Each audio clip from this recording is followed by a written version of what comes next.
गगन एक गरीब भिखारी था। वह रेलवे स्टेशन पर भीख मांगता था और जब भी बहुत भूख लगती तब गुरुद्वारा जाकर लंगर खाता। वह रोज ऐसा करता और अपना पेट भरता था। एक दिन उसने गुरुद्वारे में लोगों को रोटियां बनाते देखा और सोचा, मैं हमेशा यही खाना खाता हूँ, क्यों ना मैं भी रोटियां बना के सेवा करूँ। ऐसा सोच वह एक आदमी से पूछता है, जरा सुनिए, क्या मैं यहाँ रोटी बनाने में मदद कर सकता हूँ? हाँ हाँ, यहाँ पे कोई भी सेवा कर सकता है। गगन रोटियां बनाना शुरू करता है। उसकी बनाई रोटियां सबको बहुत पसंद आती हैं और वो बहुत तेजी से रोटियां बना देता है। अब हर रोज गगन भीख मांगना छोड़कर सेवा में लग जाता है। उसकी भक्ति और सेवा से सब बहुत खुश होते हैं। कई दिन बीत जाते हैं और गगन रोटियां बनाता रहता है। गुरुद्वारे में सभी लोग उसे अपनी खुद की दुकान खोलने को कहते हैं। अरे भाई गगन, सारा दिन सेवा करते रहते हो, तुम रहते कहाँ हो? तुम्हारा घर कहाँ है? मेरा दुनिया में कोई नहीं है, मैं अनाथ हूँ। पहले भीख मांगता था और यहाँ रोटी खाकर पेट भर लेता था, पर अब मैं भीख नहीं मांगता, बस सेवा करता हूँ और प्रसाद समझकर खा लेता हूँ और रेलवे स्टेशन पर जाकर सो जाता हूँ। अरे भाई, कोई काम शुरू कर लो, अभी तुम्हारी उम्र ही क्या है, पैसा कमाओ और घर बसा लो। पर मुझे कोई काम नहीं आता। अरे तुमसे अच्छी रोटियां कोई नहीं बना सकता, रेलवे स्टेशन पर अपना रोटी का ढाबा खोल लो। यह ख्याल अच्छा है, चलो कोशिश करता हूँ।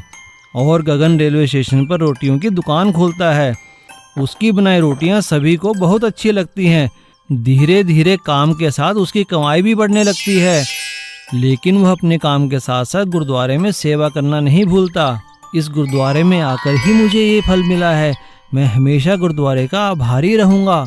और दिन में बची रोटियां गगन गरीबों में बांट देता है। इसीलिए कहते हैं, कर भला तो हो भला। उड़ने वाला घोड़ा।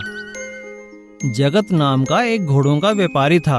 वह नगर नगर जाकर अपने घोड़ों का सौदा किया करता था। एक दिन उसे पता चला श्यामनगर के राजा को घोड़ों का बहुत शौक है, तो वह घोड़े लेकर वहां पहुंचा।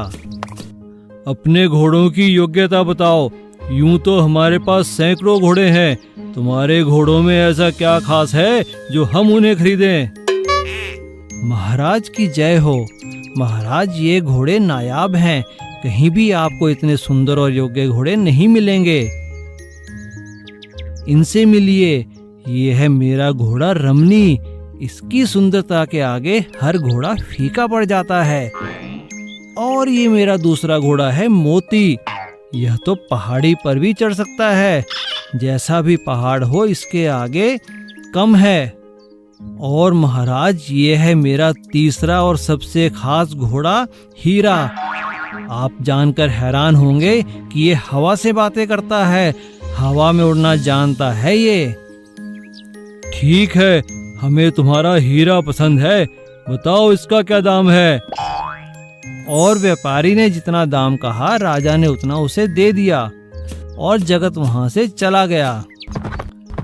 उसके जाने के बाद राजा अपने नए घोड़े को लेकर युद्ध में चले जाते हैं, पर वापस लौटते हुए बहुत थक जाने के कारण वह घोड़े को उड़ने के लिए कहते हैं, लेकिन घोड़ा नहीं उड़ता और राजा को बुरा लगता है।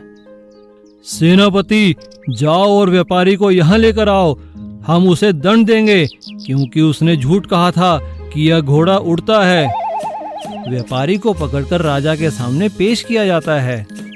महाराज, आपको कोई गलतफहमी हुई है, हवा से बातें करना तो एक मुहावरा है जिसका अर्थ होता है तेज भागना। मैंने तो यही मिसाल दी थी। झूठे हो तुम, हमें अनपढ़ समझते हो।